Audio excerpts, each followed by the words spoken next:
이번 파트에서는 10.3 리오에 추가된 문법들을 살펴보겠습니다. 먼저 델파이는 안정적으로 문법 향상을 진행을 하고 있습니다. 핵심적인 언어를 개선하고 언어를 현대적으로 유지하는 데 집중을 하고 있습니다. 10.3에 추가된 인라인 변수 선언과 같은 경우도 현대적인 문법을 사용할 수 있는 기능이 추가가 되었고요. 그와 더불어서 컴파일러의 품질이 향상되었고 안정성과 정확성이 향상되어서 대규모 프로젝트를 좀 더 원활하게 진행을 할 수 있게 되었습니다. 자, C++ 빌더 개발자분들이 반가워할 소식입니다. 윈32용 C++ 17이 추가가 되었습니다. 윈32 이외의 플랫폼은 다음 버전에서 아마 출시를 하려고 준비를 하고 있고요. 아마 이러한 내용들은 몇 년 만에 가장 중요한 C++ 컴파일러 업데이트가 아닐까 생각을 합니다. 자, 그리고 엠바카드로에서 다음에 집중하고 있는 것은 두 언어를 모두 지원하는 맥OS 64비트 플랫폼을 준비를 하고 있다고 합니다. 이 부분도 많이 기대를 해주시고요. 자, 다음으로는 새로운 델파이 문법 살펴보겠습니다. 인라인 변수 관련된 내용입니다. 변수를 사용할 경우에는 선언부에 변수를 선언하고 그리고 구형부에서 선언한 변수를 사용하는 것이 전통적이었죠. 하지만 인라인 변수에서는 화면의 코드와 같이 변수를 선언하고 이 변수의 값을 직접 지정하는 등의 한 줄로, 즉 인라인으로 변수를 선언하고 지정을 할 수 있게 되었습니다. 자, 그리고 이렇게 포문 같은 경우에서는 이 루프 변수 i를 사용할 경우에는 선언부에 선언하러 이동했다가 다시 구현부에서 구현하는 등의 좀 불편함이 있었는데, 이런 것들은 이제 인라인 변수를 통해서 포 루프 변수도 인라인 변수로 사용을 할게 되었습니다. 자, 그리고 인라인 변수를 선언할 때도 이제 범위 begin end에 따라서 이 인라인 변수의 수명이 결정이 되기 때문에 이런 내용들은 뒤에 데모에서 자세히 살펴보겠습니다. 자, 인라인 변수도 일반적으로는 이 변수에 대한 타입을 지정을 하게 되는데, 이렇게 인라인 변수에 대한 타입을 지정하지 않을 경우에 타입을 유추하는 그런 문법이 추가가 되었습니다. 특히 이런 제너릭 같은 경우에는 이 제너릭 타입을 지정할 경우에는 코드가 상당히 길어지는데, 그것도 이렇게 생성하는 시점에 코드를 알 수가 있기 때문에, 이 타입을 알 수 있기 때문에 이렇게 생략할 경우에 상당히 코드를 짧게 유지를 할 수가 있게 될 것입니다. 이런 장점이 생겼고요. 자, 다음 커스텀 레코드 관리. 자, 레코드에 대한 자동 메모리 매니저를 재정의해서 생성자라든지 초기화하는 등, 그리고 복사하는 그러한 내용들이 좀 변경이 있게 되었습니다. 보통 이제 생성자 하면은 어떤 것들에 대한 크리에이트를 가지고 어떤 생성할 때 어떤 코드를 호출하는 경우에 생성자가 사용했는데, 이 레코드에도 생성자와 소멸자가 추가가 되었습니다. 자, 레코드는 보통 이제 크리에이트 하지 않고 사용하는 게 일반적이죠. 네, 그렇기 때문에 레코드 같은 경우에는 코드를 사용하는 시점에 생성자가 호출이 되고, 다 사용하는 시점에 소멸자가 호출이 되도록 되어 있습니다. 그리고 이 레코드를 복사하는 그런 연산자도 여러분들이 직접 정의를 할 수 있게 되었습니다. 자, 이러한 내용들은 뒤에 데모에서 좀 더 자세히 살펴보겠습니다. 자, 그리고 또 다른 문법 변경이 있습니다. 바로 ARC에 대한 변경 사항인데, 여러분들의 오토 레퍼런스 카운트라는 개념입니다. 보통 예전부터 인터페이스 부분에는 ARC가 적용이 되어 있는 것들을 아는 분들도 계실 텐데, 모바일 컴파일러가 추가가 되면서 iOS, 안드로이드 그리고 리눅스에서는 이 클래스에 대해서도 오토 레퍼런스 카운트가 적용이 되어 있습니다. 자, 오토 레퍼런스 카운트 같은 경우에는 어떤 객체들을 참조하는 횟수를 관리를 하고, 이 참조가 다 되면은 이제 더 이상 참조하지 않을 경우에는 이 객체를 자동으로 해제해주는 그러한 기능입니다. 가비지 컬렉션이랑 비슷한 기능인데, 자, 이 ARC의 전체적인 방향이 변경이 되었다고 합니다. 자, 먼저 리눅스 64비트 컴파일러가 ARC를 제거하기로 결정을 했는데, 그 이유는 성능적인 이유도 있고, 이 메모리 모델의 이제 복잡성이 있습니다. 자, VCL 같은 경우에는 전통적으로 10 몇 년 전부터 사용했었는데, 요것들을 ARC로 이동하기에는 너무 이제 리스크가 그죠? 그렇다고 ARC를 사용을 하지 않다고 하다 보니까 ARC와 논 ARC 두 가지 메모리 모델을 관리를 해야 되는 그러한 문제가 생겼습니다. 그렇기 때문에 이 이중 메모리 모델의 복잡성을 좀 제거하고 하나의 메모리 모델로 집중해서 빠르게 발전시키기 위한 그러한 그 판단으로 생각을 합니다. 하지만 ARC는 아직 모바일 컴파일러에서는 사용을 하고 있고요. 자, 그래서 리눅스에서 ARC를 제거함으로써 안시 스트링과 안시 캐릭터를 사용할 수 있다는 뭐 그런 부가적인 장점도 추가가 됐네요. 자, 그리고 C++에서 호환성 향상하는 기능도 추가가 되었습니다. 4바이트에서 8바이트 사이에 레코드가 매개 변수로 전달되는 방식을 변경을 했다고 합니다. 자, 그리고 컴파일러의 성능도 향상이 됐다고 합니다. 그러면 몇 가지 델파이 문법을 데모로 살펴보겠습니다. 먼저 인라인 변수 선언하는 부분을 살펴보겠습니다. 전통적으로 이렇게 이제 함수에서 선언부에 변수를 선언하고 구현부에서 이렇게 변수를 사용하는 방식을 사용을 했었죠.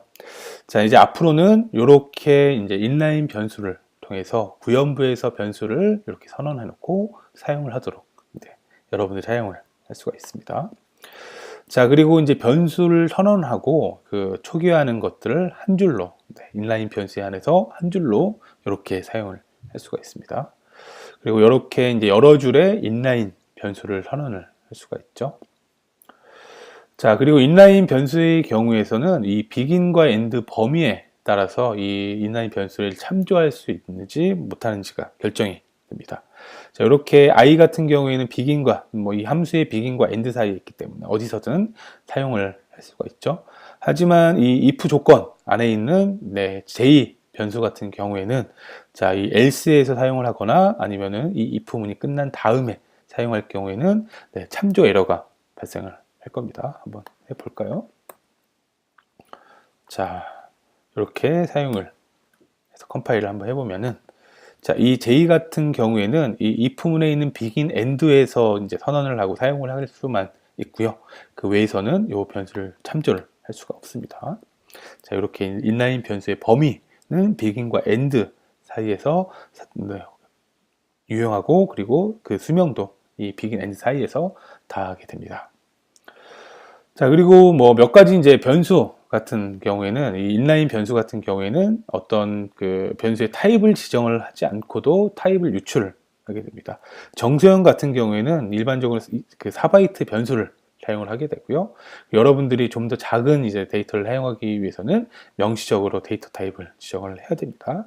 이렇게 이제 타입을 유추하는 경우가 되어 있고, 이렇게 되면은 뭐 타이핑하는 게 많지가 않겠지만 제너릭 같은 경우에는 수시로 이런 변수에 대한 타입을 좀 어렵게 지정을 해야 될 수도 있습니다.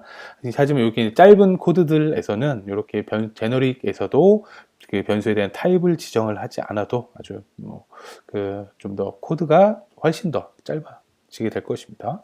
자, t 딕셔너리 타입 같은 경우 이러한 타입들을 원래는 이렇게 타입을 지정을 해줘야 되죠. 하지만 엄청 길어지기 때문에 이런 경우에 대해서는 이미 이제 크리에이트 할 때도 어떤 타입인지를 지정을 할 수가 있기 때문에 이거는 걸 참조할 수 있기 때문에 이렇게 이제 타입 유추 기능을 이용하면 제너릭에서는 훨씬 좀 용이할 것 같습니다. 자, 그리고 상수에서도 이렇게 인라인 그 상수를 선언을 할 수가 있습니다. 이렇게 기존에 선언되어 있던 상수들을 참조할 수도 있죠. 자, 그리고 포문에서는 임시적으로 사용을 하죠. 보통 for 루프 변수에 대해서도 인라인 변수를 사용하면은 훨씬 더 코드를 좀 수월하게 입력을 할 수가 있을 것 같습니다. 자, 다음으로는 구조체, 자, 생성자와 소멸자, 그리고 그 카피 연산자가 추가가 되어 있습니다. 자, 먼저 레코드를 선언할 때 보통 이런 것들이 이전 버전에서는 사용을 하게 되면 오류가 났었어요. 보통 이제 생성자라고 하면 점 크리에이트를 호출할 경우에 호출할 경우에 요게 호출되는 걸로 알고 있는데, 자, 레코드는 좀 다릅니다. 레코드는 어디에서 사용을 하는 시점에 이 컨스트럭터 크리에이터가 실행이 되고, 이 사용을 다 마쳤을 때 디스트럭터, 디스트로이가 호출이 됩니다. 그렇기 때문에 어떤 그 레코드의 초기 값을 설정을 하거나 아니면 어떤 기능을 사용할 때도 상당히 유용할 것 같고요. 그리고 레코드를 복사하는 과정들도 이 카피 연산자, 어자인 연산자를 통해서 이번에 추가를 되었습니다. 자, 코드를 한번 간단히 보시면은, 자, 주로 봐야 될 부분들이, 자, 버튼을 클릭할 경우에, 자, 이 레코드에 있는 값을 출력을 하도록 했어요. 자, 이 레코드의 값은 어떻게 되어 있는지 한번 보겠습니다. 먼저 생성자에서 이 밸류 값을, 초기화 값을 설정을 이렇게 했습니다. 그리고 어자인 그 카피 연산자에서는 데스티네이션의 소스를 복사하는 과정에서 이 밸류 값을 복사하도록 수정을 했어요. 그래서 버튼을 출력하게 되면 크리에이터에서 로그가 출력될 거고, 데스트로이에서도 로그가 출력이 될 것입니다. 자, 그리고 버튼 2를 클릭했을 때는, 자, R1에는 20을 넣고 그걸 이렇게 복사를 했죠. 그럼 아마 요 로그가 출력이 될 거예요. 실행해 보겠습니다. 자, 먼저 레코드 생성자 버튼을 누르게 되면은 이렇게 사용하는 시점에 크리에이트가 자동으로 호출이 되고, 이 사용을 마치는 시점에 디스트로이가 호출이 되도록 되어 있습니다. 자, 레코드 이제 복사할 때도 마찬가지로 이 두 가지 변수를, 두 가지 레코드 변수를 사용을 했기 때문에 두 번의 이제 크리에이트와 이 과정을 통해서 어자인 연산자가 호출이 돼서 이 내용이 복사를 할 수 있는 그러한 기능들이 추가가 되었습니다. 다음은 10++17입니다. 10++17은 클랭이 강화된 윈32 컴파일러와 툴체인이 이번에 추가가 되었습니다. 그럼에 따라서 클랭이 강화된 윈32 컴파일러로 이 10++ 런타임 라이브러리 RTL과 2018년 에디션의 디컴웨어 STL도 포함이 되었다고 합니다. 자, 10++17이 이제 추가가 되면서 이전 버전까지 10++11을 사용을 했었죠. 그렇기 때문에 그 사이의 버전이 10++14의 다양한 문법들도 더불어 이제 사용을 할 수 있게 된 그런 장점이 생겼습니다. 자, 그리고 코드 완성도 대폭 개선돼서 더 빠르고 더 나은 결과를 비동기로 랭귀지 서버 프로토콜을 사용해서 제공을 한다고 합니다.